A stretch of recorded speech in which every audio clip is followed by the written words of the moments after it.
Thank you, Chair. I just wanted to make a follow-up on the matter of 24 million. If I remember very well, you distance yourself on that as well, am I right? That you make a recommendation, or have you done a recommendation on that 24 million? That the matter of the 24 million was subsequently raised as a material irregularity by the agency. And we worked on that with the company of responding and the relevant environment. A lot of work had gone in by our legal department in trying to resolve that particular issue. Eventually, when the matter was nevertheless resolved in terms of material irregularity. So it was picked up by the agency material irregularity. Yeah, but my question, CFO, did you sign that for that 24 million? When legal services dealt with that particular matter, they came back and indicated that the department was at fault in terms of the breach of contract, and they recommended that a settlement be made. I had to then, I was included on the submission. I did sign off with comments. Sorry, did you sign? I signed with comments to say the people who are responsible for such must be Yeah, that's what I needed. That in my knowledge, you made a recommendation. Legal services made a recommendation. The submission went through the processes. And it came to my office after the recommendation from legal services. Yeah, who made a recommendation. Looked at the recommendation and the background of the matter and the recommendation from legal services. I then said, based on the facts and the legal opinion that is on the table, I recommend on condition that a knowledgeable person is appointed to investigate, to determine who was responsible for this. Yeah, but I agree on that you wrote, you had some comments. Yes. But you did sign for this 24 million. Thank you, Chair. Thank you, Chair. Yeah, we will come back to you, Honorable Malema. Let's take Honorable Shongwe. Chair, I think I was covered by Honorable Skosana, but I just wanted to know, just one thing on that matter of this 24 million. When you signed for that on that document, does that mean you agreed with the recommendations that they stated, not that you stated? It's an opinion and a recommendation by our legal department to the accounting officer. Did you agree with what they said? I recommended on condition that the relevant people who are responsible for that matter are held to account. That on the same document, that your recommendation, are they on the same document? Yes, they are on the same document. Thank you. Honorable Sols.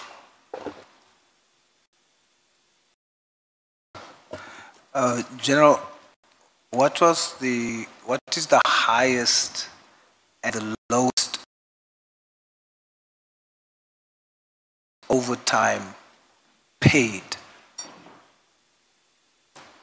Are you able to tell us? Paid to? Well, you can tell us if you want to individualize it. Chair, we have 5 programs where we allocate funding for overtime. The work of those 5 programs, or the work that is conducted by the people who are linked to those programs, differ. So you will not have the level of overtime paid to those that are doing administration as compared to those that are doing the actual policing. So I don't have an amount, however, it depends on the work that those members are doing. So in the case of the PKTT?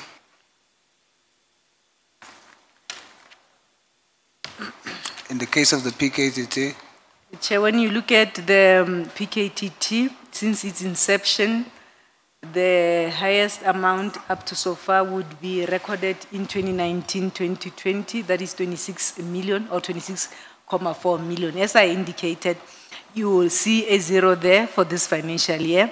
I am aware that the members are continuously working and they are required from time to time to perform duties in terms of overtime. So there will be claims that will be captured there. Sorry, General. But the 26 million that was recorded during the 2019-20 appears to be the highest amount in terms of PKTT. Are you in a position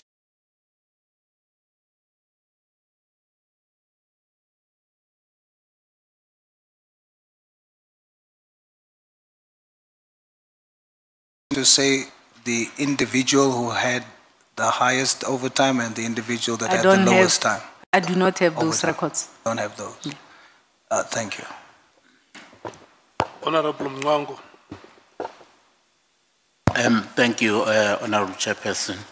Mine is on actually page 21. I think it's paragraph 25, where you actually have expressed that you agree with the National Commissioner on the PKTT being actually transformed into a permanent, structure. But where you disagree is that the National Commissioner feels that the PKTT should be a national structure, not a provincial structure in KwaZulu-Natal. Should not be confined to KwaZulu-Natal only. My interest is, where are you now with this discussion? Having learned about the extended scope and the work that the team continues to do, I believe that I support that there be a national structure, because the political killings are not confined in one province. You do have pockets of incidents in other provinces. I will support the National Commissioner in this regard.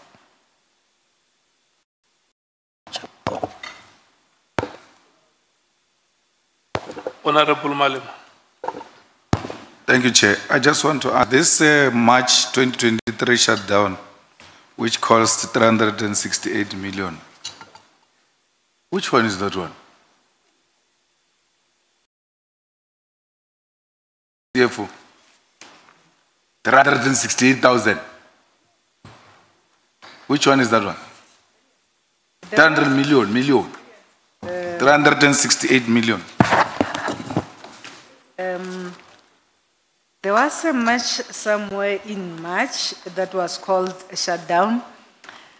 Our duty as the police is to ensure that we protect the citizens. No, as I well hear as that. You are doing so well in the morning. Don't do that to us. I'm asking which shutdown is this one, which costed us 368. So let's say to July 23. We know it was a protest about President Zuma. Which one is this one? Of 368 million. You wrote it here, we didn't write it here. Yes, there was a national shutdown.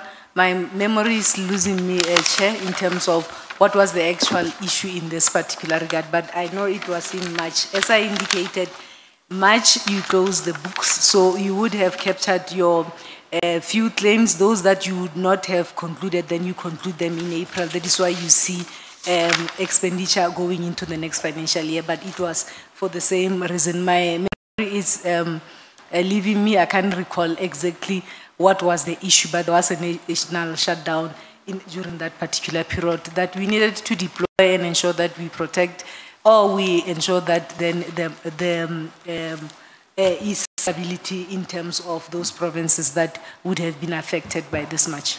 But if you were talking about EFF national shutdown, was one day. It was in March 2023, one day, costed you 368 million. It depends on the numbers of the members that you are deployed to go and support the affected provinces.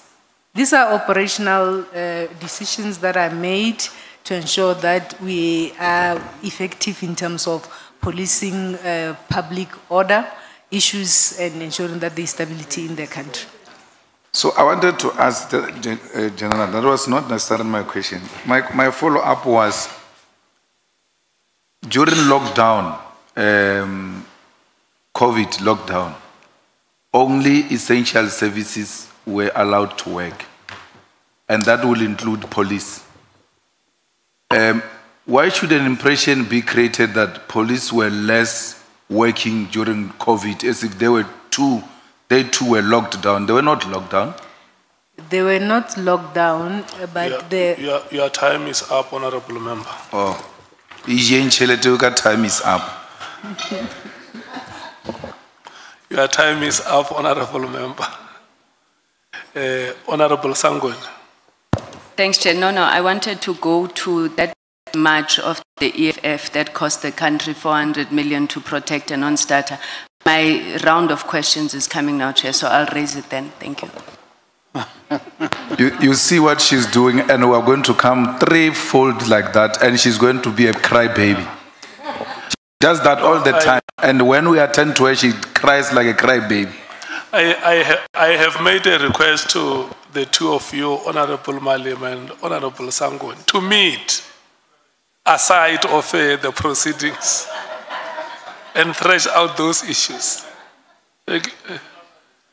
Honorable members, this is what I want to do. When we go to take the last three speakers, that is Honorable Sangoni, Honorable Nola and Honorable Shongwe, they are going to run uninterrupted. If there are any follow-up questions, they will come after they would have asked their questions. Can we restrain ourselves to that? It's now almost 20 minutes past 5. So we must run for 45 minutes, which will be 5 minutes after 6. We are going to come in that order. Honorable Ngola. Thank you very much, Chair. And then when your time expires, you pass the microphone to Honorable Sangoni. And then Honorable Sangoni will pass the microphone to Honorable Shongwe. That is how we hand over the flame. Thank you. Thanks, Chair. I will hand over to Honorable Sangoni the same way South Africa handed over the G20 chairmanship to America. Chair, thanks very much. CFO, it is alleged that many SAPS officials would have benefited some few rands and few millions from the 360 million tender. Did you benefit? No, Chair. Otherwise, given a chance to solicit some benefits, you would? I have never. And I will it's just a matter of not getting the opportunity. And I will never do that. Okay. So I heard you are with the people from the risks management. Was awarding such a massive tender to a newly established company with no massive experience of that kind of work not a financial risk? The tender was advertised, Chair. Companies competed, and the committee said to award this in terms of the rules of tender awards in this particular regard. There would have been requirements that those that would have tendered would have had to meet. So if the BEC and the BAC would have gone through that process and agreed that the tender... CFO, pause there. The due process you are telling us, we know. And that due process does not mean that the department did all it can to ensure that a credible company is appointed. Hence, the internal audit arrangement has dismissed what you are telling us now, that there's been irregularities. The point I'm making was awarding such huge work to a company or a service provider that barely has experience in that work, not a financial risk. It was. It was. Thank you. Is it the reason the company was terminated for poor performance? The company was terminated upon conclusion of the investigation by that was sanctioned between the executive authority and the accounting officer and the irregularities that were picked up? No. The minister in 2024 made an instruction that there must be a termination of that company based on poor performance. The program following that was a process program done by the National Commissioner, but a decision was there. So the question is, was it based on the basis of the capacity and the lack of experience that the company was unable to perform up to the expected standards? I'm not aware that those were the reasons. Okay. So you continued budgeting for the PKTT beyond 2022? Beyond? 2022. Yes. We have evidence with us that the PKTT's existence beyond 2022 was irregular. What's your view on that? So did you budget for an irregular structure? I'm not aware of any determination that has been put before us that post 2022 the PKTT was irregular. When such indications was made and I followed the evidence, I indicated that I immediately appointed a experienced person to conduct this assessment for me. I'm not aware. I have received indication from the accounting officer together with the operational environments that work is continuing on the PKTT and it requires to be supported. So I have sanctioned for such an assessment. Such assessment will then tell us whether indeed this is irregular. However, the person that I had appointed seemed to have consulted the legal environment, and it is being recommended that let's allow the work of this committee together with the commission to conclude, then we embark on this particular process. I'm not aware, no structure CFO has raised this. So CFO, you admit here in front of us that you led a process of budgeting for a structure in SAPS whose standing, whose credibility is not known. You are not aware whether it's regular or irregular. Nobody but you continue budgeted for it. It has not been raised or flagged by any assurance provider as irregular. And but the minister said that with us. There is no determination that has been conducted that I'm aware of that has declared the structure irregular. But the minister said that to us. I would not be in a position to then comment on that. We need to then have a thorough assessment that will give us an indication in this regard. Okay. So, are you aware whether or not the term or the existence of the PKTT was actually extended beyond 2023? As I indicated, Chair, I do not participate in the IMC structures. The National Commissioner together with the project team leader are in a best position to answer that. What comes to me is a process that would have been sanctioned by the accounting officer to say work is continuing and it needs to be supported. Okay, I see that the budget patterns of the PKTT change from one year to the other and all that. There is no stable budget or there is no stable tariff in terms of how you budget for the PKTT. What factors influence that? It will be, the main factors would be the cost estimates that are submitted by the project leader. Obviously, they would have taken into account the work that needs to be done, that still needs to be done, the investigations and so on and so on. And they do estimates in terms of the numbers, if they need to increase the numbers or reduce the numbers. So we receive the cost estimates from the project team leader, having analyzed and assessed and took decisions in this regard. You hold strong views that the PKTT must be deactivated. Why? As a temporary structure, so that a permanent structure could be put in place, and from a budgeting point of view, it will make it easier for me to project, to budget, as well as to allocate resources that will support this team, and to ensure accountability, so that there's a permanent head. Should there be a misuse of resources, I know then there's a permanent head who must account for this. So it was purely from a budget as well as a resource management point of view. Was the PKTT the most expensive task team within the SAPS? Not necessarily. It was not? It was not.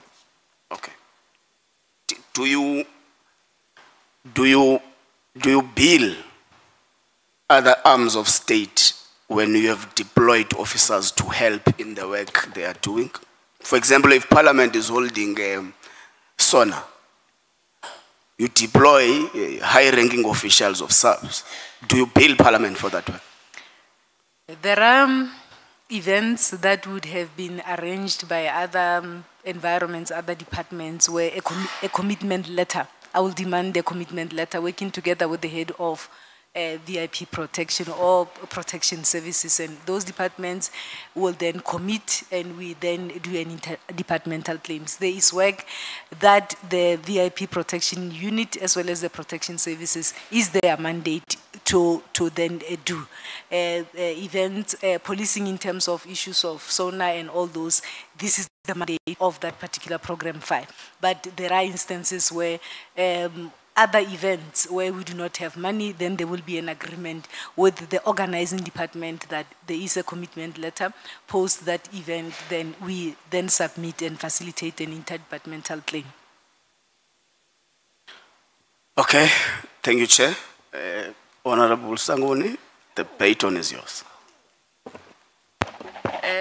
Thank you very much, Chairperson. Good afternoon once again, General. General, tell me, how many women serve in the executive management, well, not SMS, you know, the lieutenant generals? How many women are there? It's a bit in the afternoon. I cannot recall from the top of my mind, but one thing I know is that in terms of the PCs, we have succeeded to have more than 50% of women. Then we have quite a few at the divisional commissioner level, as well as the deputy national commissioner, who is General Musikiri. So we have done well as an organization to ensure that we empower women and women serve in these positions in this regard. Okay. Now, I was asking you just to give you, you know, a break, chill from these hard questions, but also to congratulate you. I think some members have said during the course of the day that you clearly know your work. I think, you know, you've given us confidence in you and the work that you're doing. Thank you, but what I wanted to check with you, General, you said you heard about this decision to disband the PKTT from the media on the 2nd of January. What was your reaction when you heard that? What did you think of the decision? I was on leave, as I indicated, which had commenced on the 17th of December. I had gone away, and on the 2nd, then I watched TV, and I saw this reporting was still continuing. What I then did, I sent a message to the acting CFO, just wanting to find out whether perhaps my office was included in terms of the discussions, and of which she confirmed no. And then I left it at that. I believed that perhaps a decision would have been, or discussion would have ensued between the National Commissioner and the Minister, because it is a decision that must be taken at that level.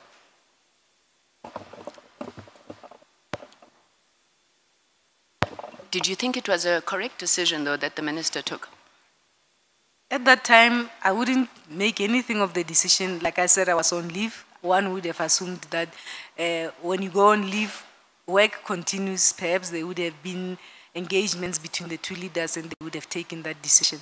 So it was a matter that one would have then be briefed properly when they come back from leave. But for me, all I did was to check with the acting CFO if perhaps there was a formal meeting where discussions were held, and then... So you had no personal view one way or the other? Nothing. Okay. Nothing. Okay, so over the course of these, this inquiry, General, we've gotten the sense that, you know, there seems to be two camps, people are taking sides. Have you taken a side in this matter? On this matter? Yes. Never. I do not take sides. I am appointed to assist the accounting officer to execute his or her responsibility, and that's all I do. Because We are employed to ensure that we provide a service which is to combat crime and ensure that the people of this country are safe. For me, those issues are a waste of time, and we need to ensure that we earn our salaries when we leave work every day. So I do not take sides, I do not participate in such issues. Maybe let me ask it differently. Yeah. At the end of the day, this inquiry is established to probe the allegations that General Mkhwanazi would have made, right? And at the heart of it is this issue of PKTT, drug cartels, and what. And we've had to wade through a whole lot of evidence that you end up not knowing what is right, what is wrong anymore. So if you were to have a view, do you think that General Mkhwanazi, in terms of the issues that he raised, was correct? And indeed that the minister, General Sibia, and them were wrong or are involved in these cartels? What would be your personal view? My personal view would be, obviously, we will have to wait for the committee to conclude its work as well as the commission. General Mkhwanazi did right by raising these issues. If there are issues that are preventing us from doing our job as public servants, those issues ought to be raised in this particular regard. But in terms of who's wrong, who's right, I believe as same and similar as South Africans, one would then allow the committee to proceed with its work and to produce a report, including the commission. Okay, so Vice Admiral Monde Lobese, who is the Chief of the Navy, goes in public, addresses a gala dinner, and he says he believes that the South African Navy is being defunded by government, and he thinks at the core of it is these issues of either selling out or drug cartels. You've given quite a bit of testimony or evidence that speaks to the fiscal constraints that SAPS is facing and the difficulties. Would you agree with Vice Admiral Lobese? Chair, I can't comment on the SNDF comment. As it relates to SAPS, do you think that SAPS is also being consciously defunded to promote perhaps nefarious ends? We working within the finance environment understand the macro issues of the country. We do participate duly in terms of processes that are there and put on the table by National Treasury. We make our submissions.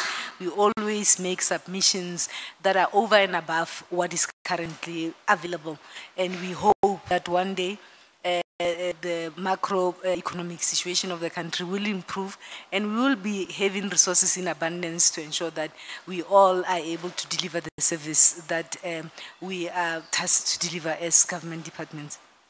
Thanks, CFO. And I'm really relying on your, your accomplishments, your qualifications, because I would think that in the environment that you are in, you would understand fiscal pressures, you would understand the priorities and choices that have to be made. So your submission is that you do not believe that the SAPS is being intentionally defunded, but there's macroeconomic pressures on the country that are leading to these issues? I don't believe that government will intentionally want to put the SAPS in particular into a position that where we will be unable to do our work. It is our wish that one day we will have these resources and we will be able to, there are competing priorities in government. We'll be able to have adequate resources to be able to service this country as expected. Thank you, ma'am. Okay, so now speaking about these priorities and choices that you have had to make, I know Honorable Angwa did ask you this, but I want you to be specific. So you don't budget for the PKTT. You have these requests that come up every year, and then you have to take money from elsewhere. What is suffering while you are funding the PKTT? Where exactly? I mean, you've been there since 2019, so it's been a number of funding cycles. Where have you taken money from to fund PKTT? I don't want us to say something is suffering as a result of PKTT. As I indicated, we receive allocation from National Treasury annually. And there are priorities that we canvass with the National Commissioner through the relevant structures, finance committees, and those priorities are put on the table. There will always be limitations. The needs will always surpass the resources that you have. At this point in time, we do have a dire need in terms of technology in the organization. I'm sure you would have heard in various forums that we need to ensure that we upgrade our technology, and our technology is on par with other organizations in this regard. So the work that the PKTT is doing is important because it is investigative work. It is work that deals with issues that are troubling the country. So you can say the allocation to PKTT is not important, the other one is important. So it's an issue of competing priorities, and we try our level best to ensure that there are cost containment issues. We block the systems to ensure that where there are inefficiencies, we are able to manage those things. We have implemented blocks to deal with the so-called non-core items, and there's quite a lot that SAPS is doing in this particular regard. Thank you, CFO. I mean, I know I got a bit of time because Honorable Ngola left me some, but thank you so much. I got you there. Chair, on the, Honorable Ngola raises this question, and I want to follow up on it around the funding of the PKTT. Now, you say it was not unauthorized, irregular, whichever word it is in terms of a structure, right? But the minister on the 31st of December says, shut down this thing immediately. That directive is being implemented. You have meetings where you meet, you discuss disbandment, but then money is then allocated again to the PKTT, which both General Mkhwanazi, Lieutenant General Mkhwanazi and General Masemula came to testify on. Why was money being allocated when a directive from the minister has come out to say, shut it down? Okay, I want to put it on record that I have not been part of any meeting that has discussed this my apologies. It was Lieutenant General Mkhwanazi, but in your knowledge, why would you, I'm assuming you would have played a part in approving something the minister said must be disbanded? So in April, when you then are confronted with a situation where you have to advise the organization and assist the organization to distribute funding to cost centers, I approached the National Commissioner that I'm aware of this directive, I'm aware of these issues. As the finance office, when am I going to get an indication to say, do I fund, do I not fund? The accounting officer then says, reserve funding, we will come to you. There is work that must still be done in terms of this particular PKTT reserve funding, and we will come to you, perhaps on a month-to-month basis, to then deal with this. So I'm aware that there were meetings that were taking place to discuss the directive, but I was not part of such meetings. So I rely on the instruction as well as the indication by the National Commissioner in terms of what needs to happen when it comes to the work and the support of the PKTT. Okay, so you asked him because you knew it had been disbanded. I asked him. All right. Now, you approved, I'm assuming, because I can't find the documents, or maybe let me ask it like this. What is the delegation, what is the amount, the delegation that you have for approvals of payments?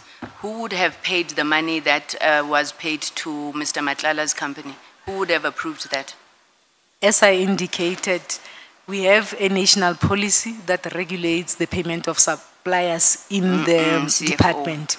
Were you the one who approved it? No. Who would have approved it? The end user. No, the payment. The end user gives you the certificates and says this issue is ready. As I indicated, the system and the policy indicates which process starts where. My office's process is the final leg where we release money into the bank account. There are officials that are delegated to do that. It is not done by the CFO, but it is officials within my office. So who would have released this particular payment? I mean, I'm sure you would have found out by now.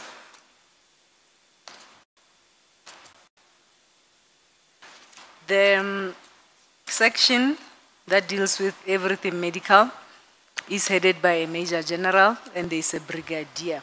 The final payments are released by the Brigadier who is in that space that works in my office. Obviously, that function is in my office and the final payment is done in my office, but it's a Brigadier who is within my office that is delegated to do these payments. Okay, and 50 million, you don't look at it, it's too small money for the CFO to look at? It was 48, we stopped 48. other invoices. Okay, 48 is below your delegations? I do not do the actual payment. Okay. Now, when this brigadier and the general received this request for a payment of 48 million, outside of the fact that the end user would have certified that they've received the service, and I'm asking you this, CFO, please don't think we're here to get you. We're not trying to get anybody. We're trying to understand what are the systemic and perhaps governance failures that exist in the system, right? So when they get this certification from the user, are there any probity checks? Is there any due diligence that's done in your office now, or do they just press the button and the money goes? Are you our last line of defense or a post box? There would be those that will verify, will then, the segregation of duties will capture and then finally approve in this particular regard. As I indicated, Chair, there are sufficient safeguards within the system, within the policy. You would understand that procurement takes place across the country. So there are sufficient safeguards. And when you look at this graph on the determination test report, the investigator even went into that particular field and interviewed those brigadiers, and he came to a conclusion that in terms of the financial space, there are sufficient safeguards. This particular issue was an issue of an irregular contract that was issued in contravention with supply chain processes. Okay. Let me ask you my last two questions. I'll ask them as one question. So it's on this issue that Honorable, wait, I cannot ask the national shutdown. You see, Honorable Malema is right. I also looked at that amount of the national shutdown, 348 million for a one-day event, which was the march.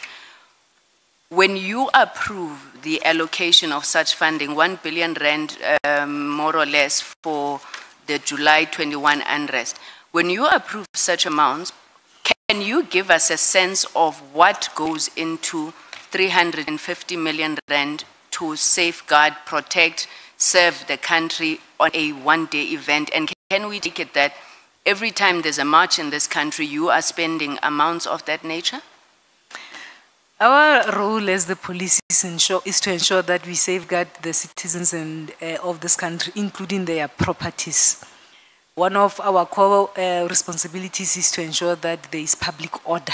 So if there is a march, we have a responsibility as the police to ensure that we indeed execute our mandate, which is to ensure that the citizens are safe and we protect their properties. There would be marches and there would be provinces that are affected. CFO, sorry, Plans you're not are answering me, and my time is running out. You're not answering me because I want to know, from your experience as a CFO, what could possibly cost 350 million to safeguard, serve, protect the country on a march that is one day? So maybe just paint us a picture, and then link to that. I said, is this the quantum of money that's spent when there is a march? Security plans are not done in one day. If there is something planned, security plans kickstart days before. And on the day of the event, it is execution. So the work of the police is very wide. Okay, so 350 million is justifiable in there would be General, overtime. Can you please stop speaking? Can we take Honorable Shongwe? But my time hasn't finished. Ukala gave me time.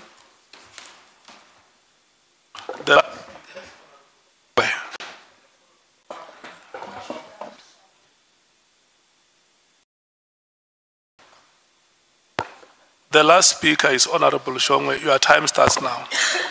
Sawubona mama. Kunjani?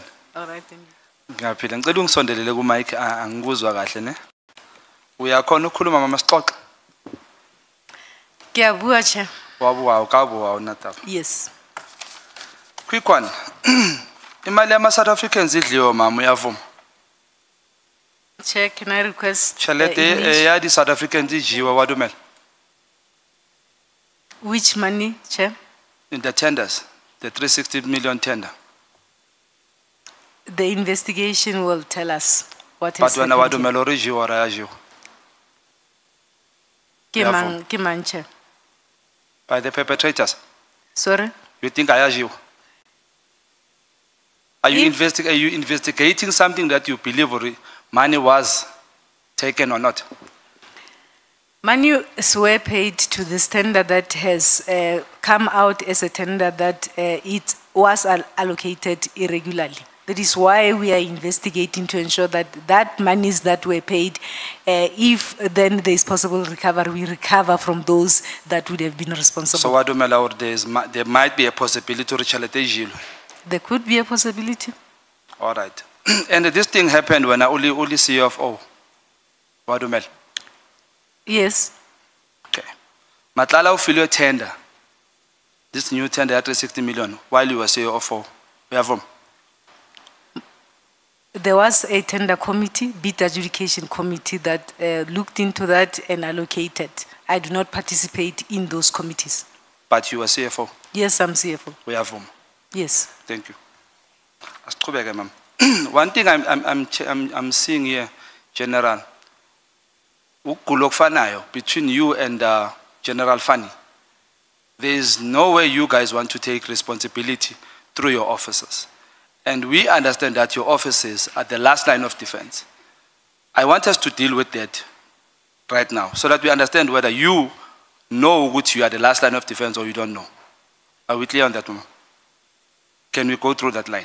It's fine, Chair. Thank you very much. General Fanny is having a position where you said you have been in the supply chain.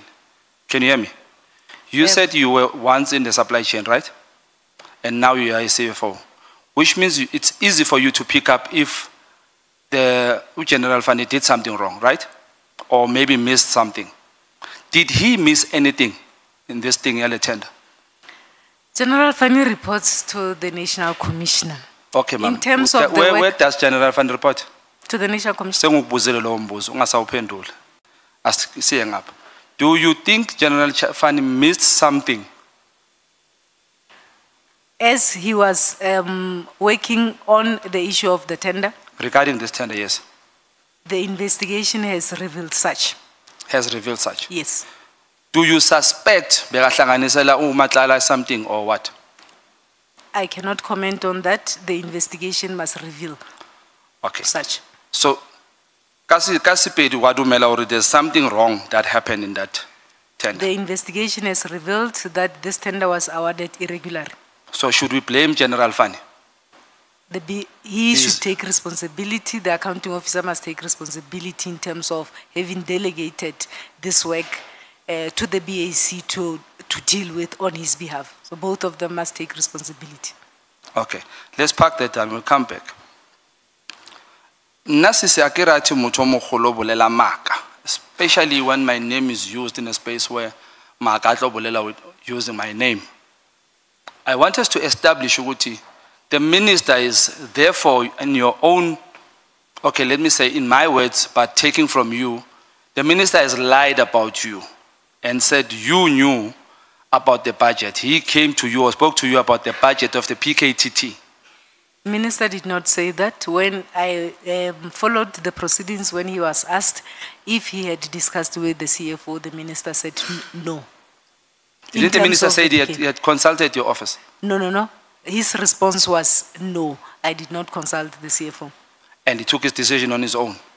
He took the decision on his own. Okay. Do you think that was correct?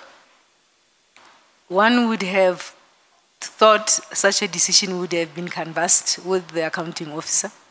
Come again? One would have thought that that decision would have been discussed or taken through consultation with the accounting officer. All right. Let's go back to that one now. When Matlala was given this tender through a new company, what did your office do? Or what did you do? Since you've picked up the thing, you are the one who picked up this irregularities, right?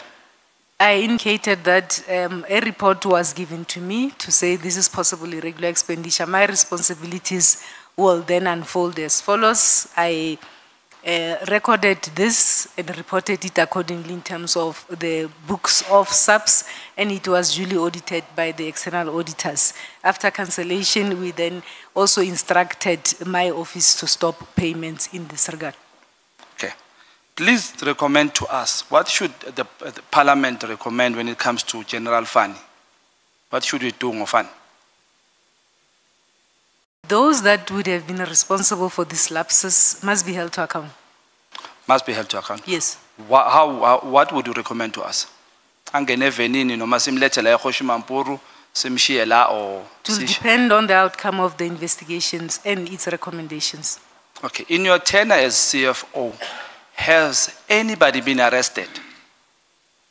In your tenure as CFO, has anybody been arrested or found to have misused money, abused overtime money and all those? Has anybody been arrested or fired or dismissed? There are arrests that continuously take place. There's recently a brigadier and another official who were arrested. They previously worked in supply chain management and then they were suspended. So those arrests as well as those disciplinary processes are processes that are normally unfolding. If an investigation has been concluded and it has found that those relevant officials were responsible. I'm almost done, ma'am. 2021, during the COVID time, COVID-19, two officers come to you. Actually, they spoke to you on a virtual meeting regarding the misuse and the abuse of overtime in the PPS. Have you fixed the issues of overtime abuse in the PPS? I cannot recall the meeting that the member is referring to, Chair. The issues of overtime within Program 5 are issues that we continuously discuss between ourselves, the program managers, the accounting officer, and also looking at the issues of sustainability in this particular regard. We have discussions with Treasury in this regard, and all of us are aware of the pressures that talks to the overtime within that environment and that it needs to be fixed. So it's a matter that almost all of us are continuously discussing to find long-lasting and sustainable solutions to curtail as well as contain overtime costs within that program. So since 2021, discussing that misuse of abuse, the abuse of, the abuse of overtime. I am saying this is a matter that is receiving attention. From 2021. Let me remind you of this meeting. First, let me start here. These two officers came to you and reported that in the protection services, the PPS, there is abuse of overtime money during the COVID time. Your answer to them was, you don't want to involve yourself in politics. Who are those members, Chair? I cannot recall this meeting. I will give you their names in writing. I cannot recall this meeting and I am not aware of this meeting. Okay, let's go exactly where you recall and remember. You're saying now, since these members reported this member to you on 2021, how long in your knowledge have you been discussing this matter? Chair, I cannot recall the meeting. I am saying... Disregard the meeting.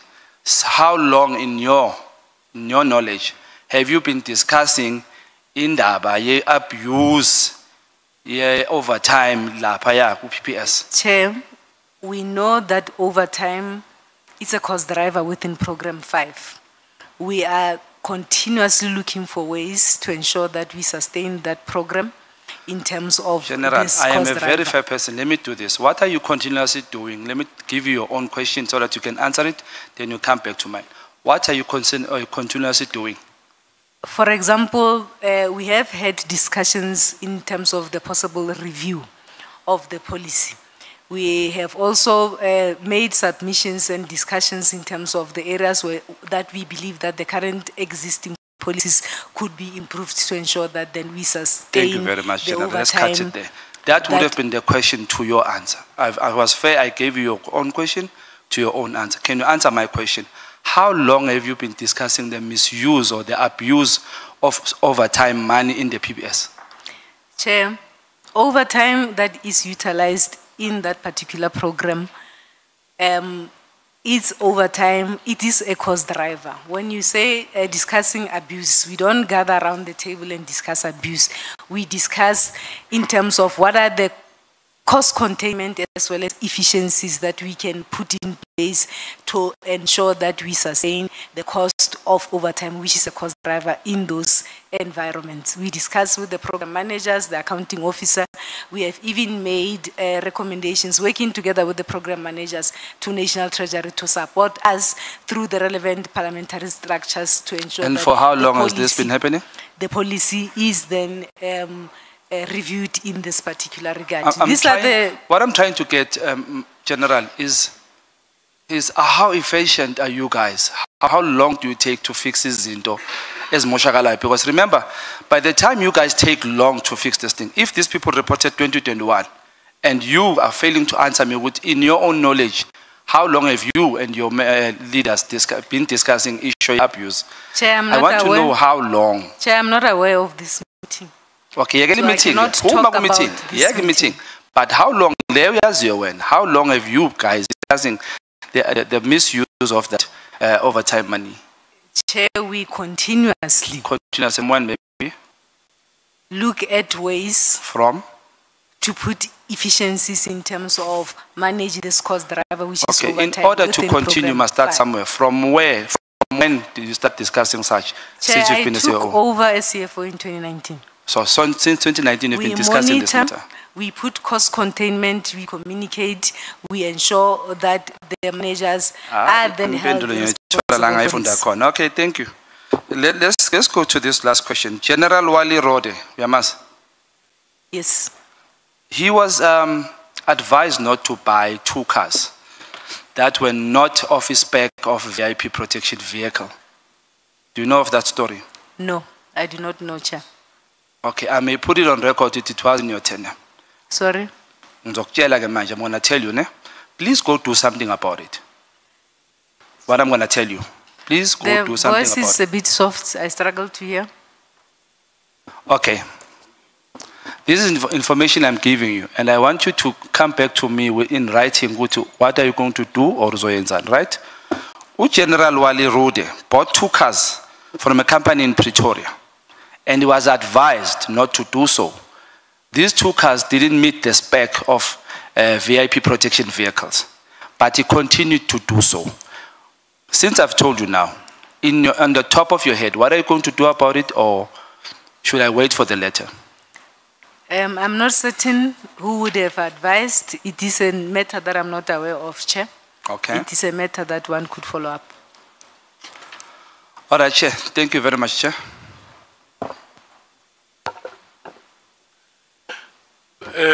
Thank you so much, Honorable Shongwe. General, thank you so much. All the speakers have been given an opportunity to ask their questions to you. Allocated maximum time, they have asked you questions. The very last session of this proceedings today is for me sitting here as the chair to check with honorable members, those who want to ask you follow-up questions, to raise their hands now.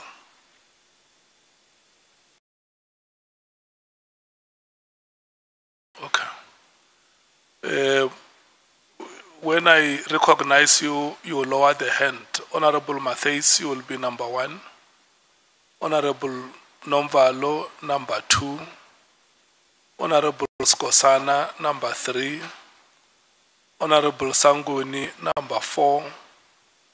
Honorable Mwango, number 5. Honorable Sols, number 6. And the last hand is that of Honorable James. Yeah, I'm coming to the question before you ask the question. Can I check if there is any honorable member who may be potentially triggered by other members when they ask questions? So that I must prepare myself sitting here as the chair, that there are going to be triggers. So you will be the last. Honorable Malim. No, I didn't hear the apology of the DA members. All they did, they came here and left a filthy place here. I don't understand how these DA people work. Dirty, they come to prison and make it dirty and leave. And the chair, So I don't know if we have an apology about this. I will explain that before we close the proceedings. Chair, while you are going to explain, please explain what last night they slept while you were on a meeting at the A. They slept to finish the meeting while they were sleeping. Again, when Honorable came here, she was sleeping during the meeting. Then they left early to sleep. Chair, please attend to the sleeping. Okay. So we have 8 members who want to ask follow-up questions. Less than 3 minutes each. There is nobody who goes beyond 3 minutes, and honorable members, it is not debatable.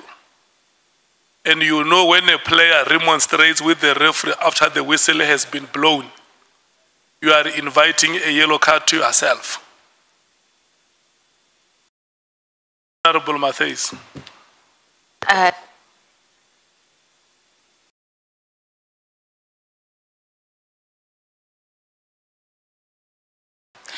Start again, Chair. Thank you. Are we starting again? Thank you. Lieutenant General, what informs the security threat? And you know we were not going to let this go about the EFF, the amount of money that was allocated to a protest, which is covered in the Constitution. Every citizen, any political party, any movement has a right to protest. So for you to agree to this amount of money to be allocated, what was the security threat and what was it based on? Because EFF, we've been in existence since 2013. Never ever has there been any criminality, and we are an organization in the streets all the time.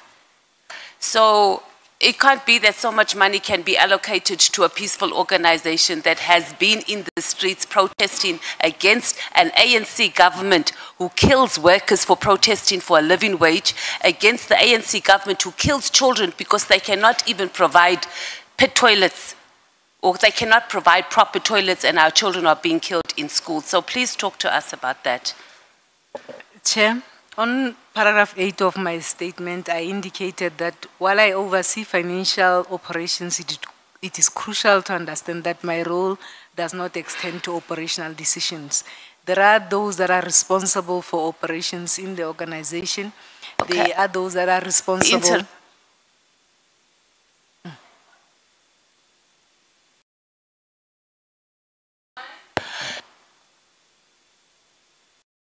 I'm being sabotaged by the GNU now. Just a moment. Honorable Matthews, may you please have your microphone on? Okay.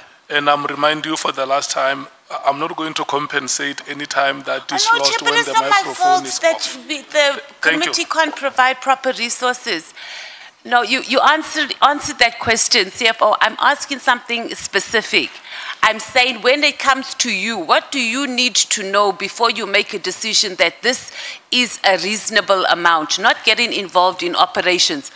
470 million rand for a one-day protest, peaceful organization. There is an operational plan that would have been crafted, taking into account. I would have a request in front of me to say there is an operation that is taking place. It requires support at this particular level. And I have got no reason not to trust what would have informed those operational decisions. Then CFO, it's like you're the bookkeeper, because you're not asking hard questions. So you just get a report and then you just pay. I also just want to talk quickly about proof of payments, right? There was a concern that there was proof of payments that were generated from your office, right? And then we had individuals who were not SAPS members that were using these POPs to approach service providers. Are you aware of that? I'm not aware, and I believe I do have faith in my office that the members working in my office. So there was no proof of payments done. Okay. I have heard during consultation that there was a brigadier that would have engaged in that exercise, and I can confirm that that brigadier does not work in my office. So how would they have gotten the POP? Sorry? How would they have gotten the POP? I have got no idea.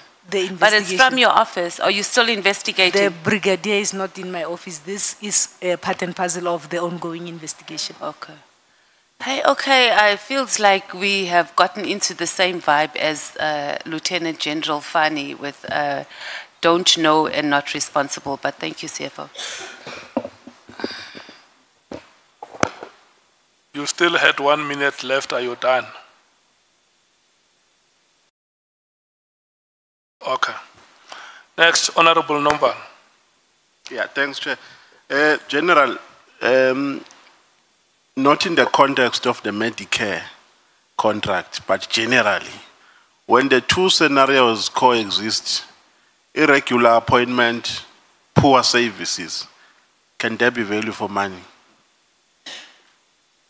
If there is an indication to say there is poor service, as I indicated, and those that would have requested these services and would have attested to say they have received the service in the correct quantity and time. And no, so I can't on, hear you properly. I'm saying the certification of the services that were provided is done by those that would have requested these services in terms of the end user. If they certify that I requested this service, I have received this particular service, and they then certify and they upload these invoices in the system. If it is found that they did these certifications incorrectly and they participated in unethical conduct. Yeah, no. All that process has been satisfied, and the determination that has been made is that the service was poor. Poor service, irregular appointment, can there be value for money? Please don't explain the process because I've got limited time. Irregular expenditure is expenditure incurred in contravention to supply chain processes. The service provider renders the service. The end user certifies that the service was rendered. They upload the invoices. I'm saying if that certification was fraudulent, we need to get to the bottom of this. That is what I'm saying. But I'm not getting a direct response. I mean, a determination has been made that the service was poor. The determination test confirmed that this contract was awarded in contravention with supply chain processes and thereby making it irregular, an irregular award. Okay, then the EFF national shutdown took 1 day. The July unrest took almost a month, if my memory serves me well. And the amount spent in the July unrest was 900 and something million.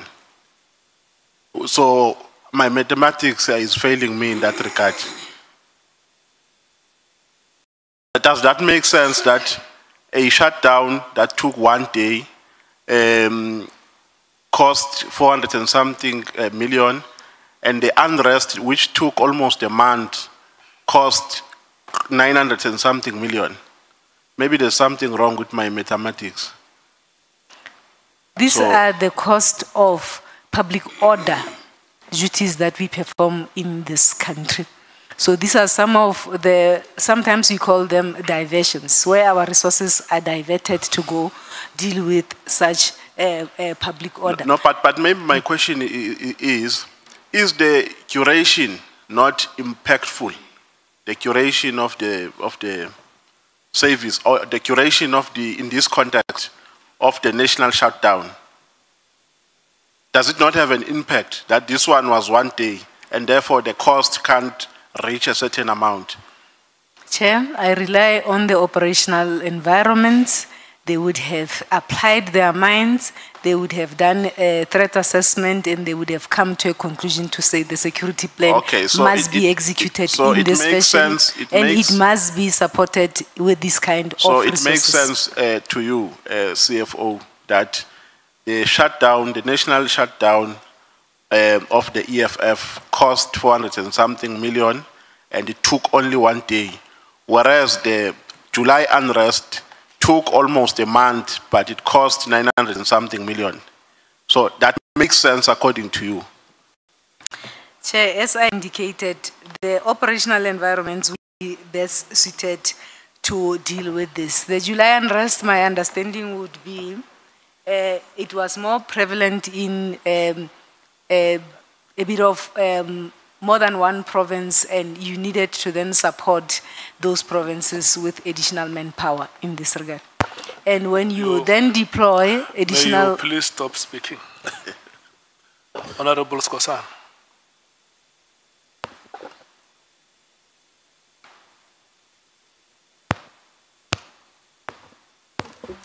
Thank you, Chair.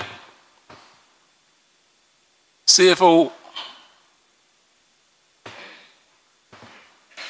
do you still remember, you know, why we are so inquisitive about this matter? Do you still remember that we had an issue with PPEs? Do you still remember that? Yes. We had an irregular expenditure of 1.6 billion at SARS. Do you remember that? There was an issue on PPEs, Chair. CFO, I'm putting figures. 1.6 billion irregular expenditure, which was found at South African Police Service. Do you agree with me on that? Chair, I cannot recall the figure from the top of my head, but I do know that there was an issue of irregular expenditure surrounding the PPEs. And do you still remember that there were some verbal approvals of millions of rands during the COVID period? Do you remember that? Verbal approvals from who, Chair?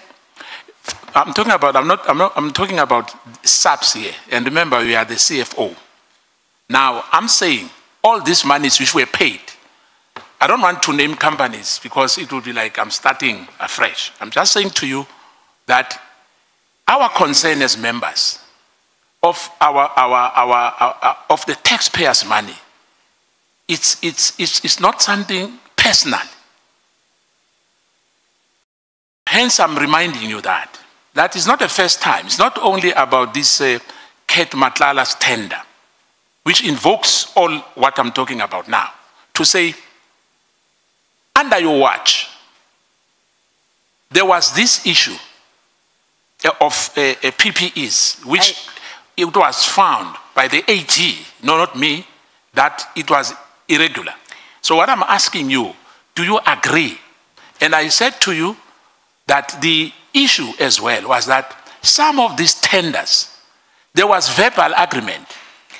Chair, at the time of procurement surrounding the PPEs, I did not participate in those committees, as I have indicated, Chair.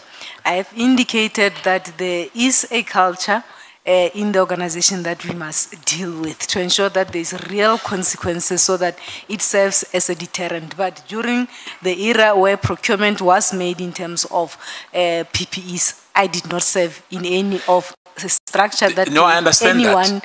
Verbal authorization and so on. I understand that, CFO. My understanding, Chair, is that investigations have been made and there have been relevant reportings. I did not participate and I did not give anyone verbal authorization in this. But CFO, have you paid for all those invoices? Who paid the invoices?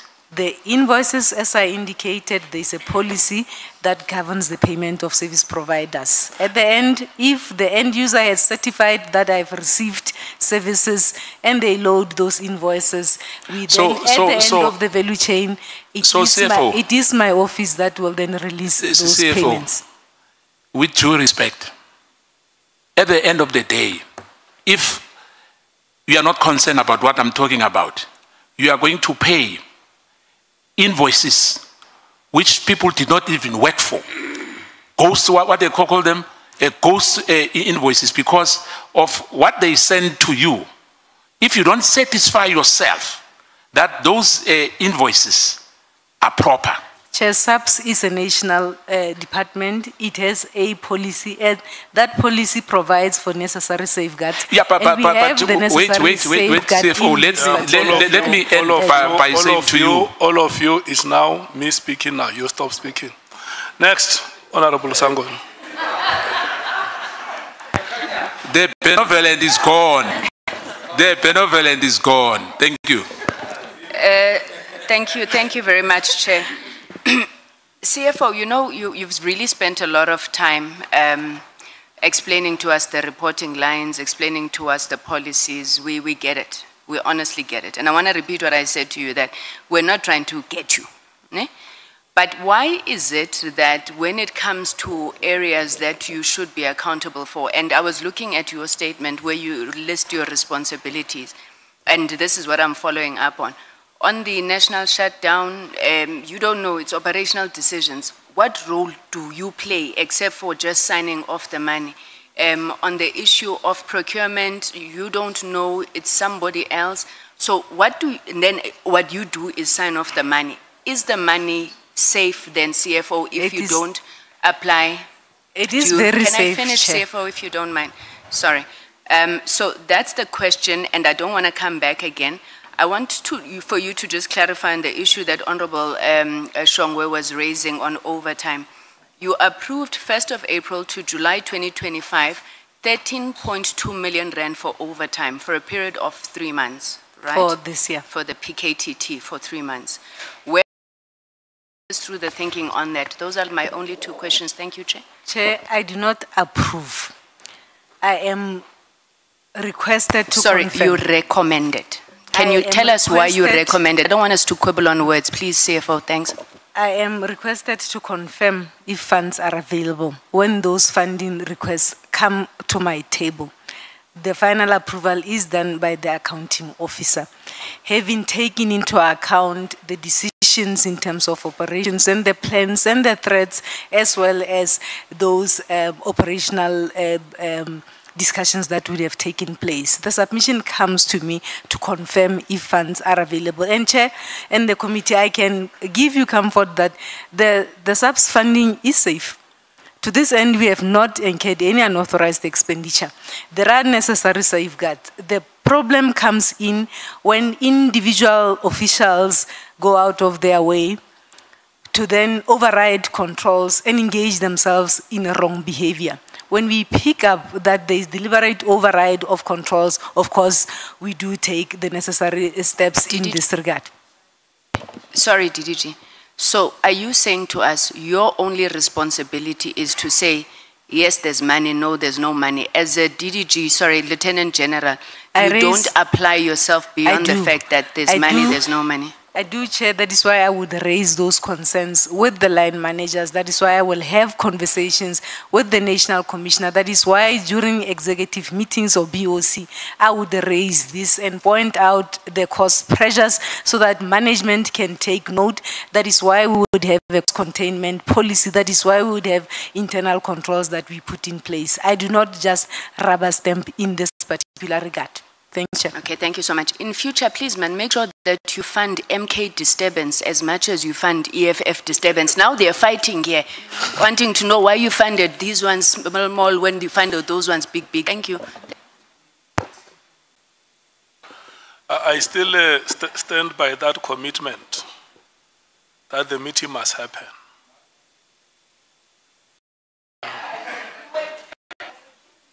Yeah. Yeah. Okay, honorable members, we have the last 4 speakers. Honorable Mwango.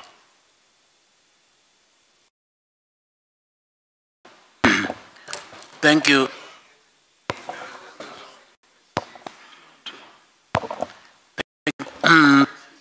Chairperson.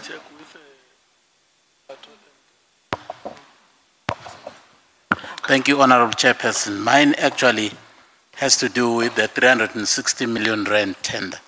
The first question is that when the General actually, in fact, in her testimony, she said that as CFO, she only comes into the picture at the last leg of the process of the tender to do payment. But now the people who actually initiate this tender process, do they actually consult you whether there is still money in the kitty for them to do what they want to do? Number 2, I am actually not very happy with the standard procedure with which you actually do business with people out there. I don't think that you actually do due diligence in terms of actually knowing and investigating the background check. You do a background check of the people or potential people you want to do business with. Because otherwise, Mr. Matlala would not have actually won this tender if the police were actually doing due diligence in terms of background check. You know, right now you ended up with egg on your face because Mr. Matlala is here. He's a resident of this institution because he's a criminal. But the police went all the way out to actually grant him a tender for 360 million rand. How are you going to defend yourself when people start saying the police actually is captured by criminals because they are benefiting tenders from you? Okay. Chair, if I may start with the first question. Annually, after we receive our annual allocation from National Treasury, we then embark on a process where we will then do what we call an internal apportioning, where we'll distribute through an approved methodology allocation of budgets to processes, to divisions in this particular regard. And the health risk manager is a service that is there in subsidies budgeted for. I think annually the budget is around 120 million in this particular regard. When it comes to the issues of checking background, I heard from the evidence that was led by General Fani to say the process needs improvement. In terms of this particular contract, the background check was not done, and it's something that should be a lesson that should be incorporated and improved in our processes to say this must be a must, it must not be optional. Thanks, Chair. I still have time. Because if I still had time... That is the last question you are asking. Well, my last question would actually be to actually understand what actually prompted the National Commissioner to investigate this particular tender to a point where he deployed your internal audit, you know, a structure within your department to investigate this. What prompted him to actually do so? Other evidence that have been led is that time during December, the executive authority called the National Commissioner together with supply chain management and others, I believe legal services was there, due to the negative media coverage that the department was receiving in terms of this tender, and instructed that this must be investigated. The National Commissioner subsequently appointed a team of internal auditors together with the risk management to then conduct that investigation. The report came out, the preliminary report that indicated possible irregularities, and a final report was issued with recommendations that the accounting officer must consider cancelling this court. Yes, Chair. Honorable Solis. General, the fact that this contract was awarded to Mr. Matlala, is this proof that SEPS has been infiltrated by criminals? Chair, I can't comment on that. General Fani led evidence to indicate that at the time when they conducted the award, background was not done, and there was nothing in front of the BAC to determine that indeed the owner of the contract was a criminal. So, Chair, I can't vouch to say SAPS is captured. I'm saying those that are responsible for wrongdoing in SAPS must be held to account at any level, without any fear or favor. If anyone engages themselves with criminals and capture SAPS and corruption, the law must take its course without any fear or favor. Thanks, Chair. I agree. You testified earlier that the minister had to speak to you directly and he didn't speak to you. You were not called by the minister. That's the words that you used. In terms of protocol and the chain of command, must the minister call you or your accounting officer which is the National Commissioner? Chair, I report directly to the accounting officer. There is nothing that prevents the minister can speak to all of us as executives, as long as the decisions and instructions would be known, and such meetings would have been authorized by the accounting officer. But in terms of protocol, most of us report to the accounting officer. Sometimes if we are then called, we will alert the accounting officer to say, there is this briefing, am I allowed to then attend this briefing, and it will be given. But there's nothing stopping the minister from engaging with officials in the department. Sorry, General. So your answer is, he's not required to call you, he must call the National Commissioner. There is nothing stopping the minister from engaging with us in the department. But he wasn't wrong in not calling you. Sorry? He was not wrong in not calling you, but he called the National Commissioner. When, Chair?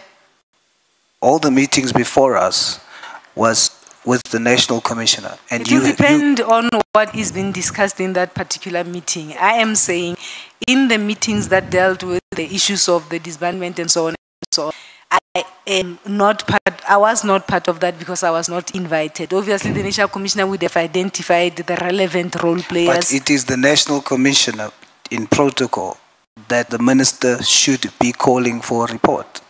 There is nothing that prevents the Okay, minister. just on that, before we go to there's nothing that prevents him, but what's the answer in what protocol? Must he call you or must he call the National Commissioner? The minister can call any official. But who, in terms of protocol, who must he call? The minister normally engages at the level of the accounting officer. Which is? The National Commission. Honorable James. Thank you, Chair. Am I audible? General, 368 million spent on a one-day shutdown. Do you realize how many vehicles and printers and cell phones that money could have bought for police stations in vulnerable communities? How do you justify 368 million? What was the risk grading of the shutdown? And how long did it take you to approve this? That's my one question. My second question, you also have the January 8th state that was held earlier this year in Western Cape. General Sibia came here and he told us that the entire SAP's top brass descended on the Western Cape. And he told this committee is normal practice. It happens every year.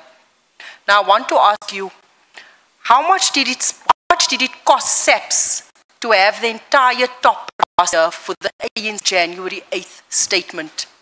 Because that involves accommodation, that involves flights, and how do you justify? Please don't tell me you don't have an amount for January 8th, because that was yesterday. Thank you. Chair, in terms of the evidence from General Sibia, Chair, I cannot vouch for that because I did not go to January 8th. So it might be incorrect that the entire executive management or management of SAPS went to the January 8th. I did not attend the January 8th in this particular regard. In terms of the risks, as I indicated, Chair, one of our responsibilities is to ensure that there is public order. We protect the safety of the inhabitants of this country as well as their properties. There would have been a proper security plan that would have informed the level of resources to police such down, and a request for us to support the work that would have been done by the operational environment would have been submitted in this particular regard. I do not believe that SAPS leadership would wake up and decide to then deal with things that they would have. You're not answering my question. What was the risk rating? I cannot recall, Chair, in terms of the security plan that was there, that in terms of the risk grading, I cannot What recall risk such. grading will justify 368 million? I believe a high risk. Excuse me? High risk. High risk, Yes. which is what? Sorry, Chair? High risk in terms of what? Because you said you allocated this budget to support the one-day shutdown. In So if terms it's of- a high-risk event, what do you mean it's a high risk? In terms of ensuring that there is public order and the properties as well as the safety as well as order where these So you were unrest will protecting take properties? place. Chair, there is a security plan led by the operatives. I normally do not have sight to that particular security plan, and we trust that plans as well as discussions as well as... My time is almost up. How much did you spend on the January 8th It is not almost, statement? it is up. How much did you spend on the January Honourable 8th Ngola. statement? Okay, thank you. No, Chair. Thank you, honorable members. It is not me here. I must tell the people who were not part of our meeting during the break. I was instructed by these committee members to come and enforce 15 minutes on each one of them. So I was showing them the effect of their decision. And if there is anyone who has a problem, it was their decisions. You know, by my own standards, I'm a very benevolent chairperson. But when members say strictly 15 minutes, I enforce it, and I did that. And thank you very much, honorable members. SC, we want to thank you so much. What are your comments? Yeah, thank you, honorable chair, honorable member. Thank you, especially to my colleague, Sikalala. I think she did a great job today. Thank you. Okay, you don't want to hear me. Is that mic not working? Can you hear me, Chair? Thank you, honorable chair, honorable members. Thank you, General Dimpane. Thank you. And I want to thank especially my colleague, Ms. Sikalala. I think she did an excellent job today in terms of leading the witness and making it possible for the committee to explore some further important aspects of the supply chain management procurement procedures. Very problematic. One weak link in the chain, and that's it, whether it's 350 million or 35 million or 3.5 million. We really need to check up our processes. But thank you for the work that you're doing. Thank you, Chair. Thank you, Chair. Advocate Zikalala, do you have anything you want to say? No, Chair, thank you. Okay. Let me thank you so much. When we gave you an opportunity last week to lead evidence, you did not disappoint us. You brought back to the game. And today you continued with same form, more than that, showing prowess and exuberance. So we want to thank you so much, so much for that. That is how people make use of the opportunities when they are given to them, and you have demonstrated that women can do it. Lieutenant General Dimpane,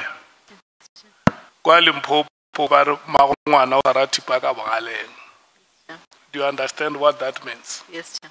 Yeah, you must put the palm of your hand on the sharp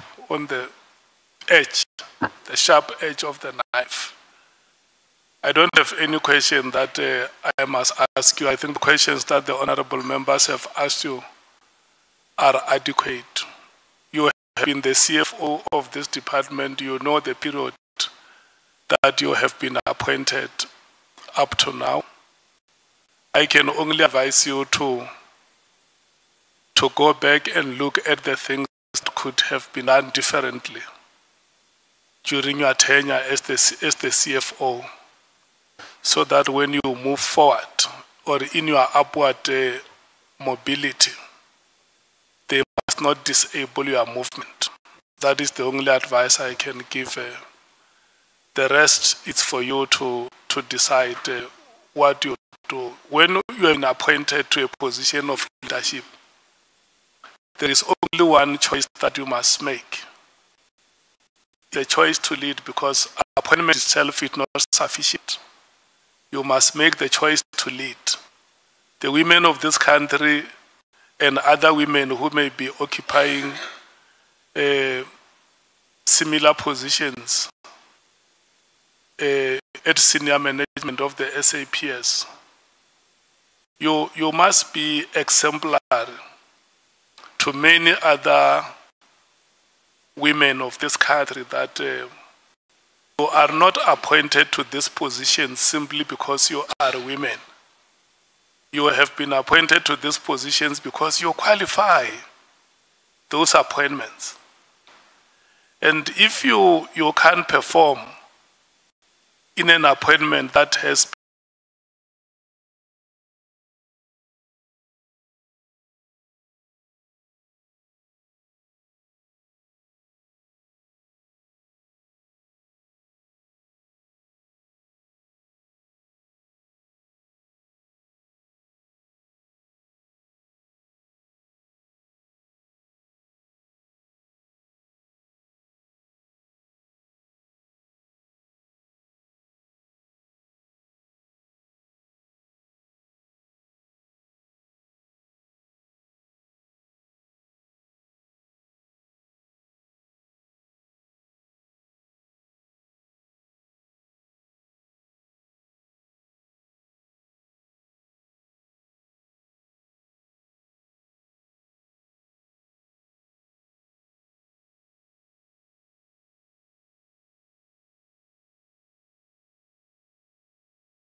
to clean after themselves.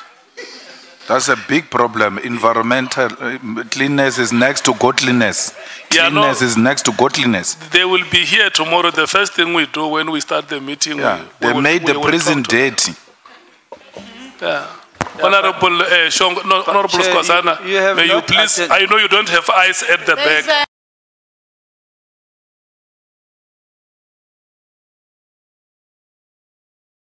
Attend the complaint we have on DA sleeping at work last night, Chair. We finished the meeting at 11, they were sleeping. Please attend to it, Chair. Yeah, no, I agree that the meeting finished at ungodly hours. Honorable members, the staff of Parliament, General Dimpane, members of the media and the South African public, we have unfortunately come to the end of today's proceedings. Let's meet here, Tshwane, tomorrow, 11.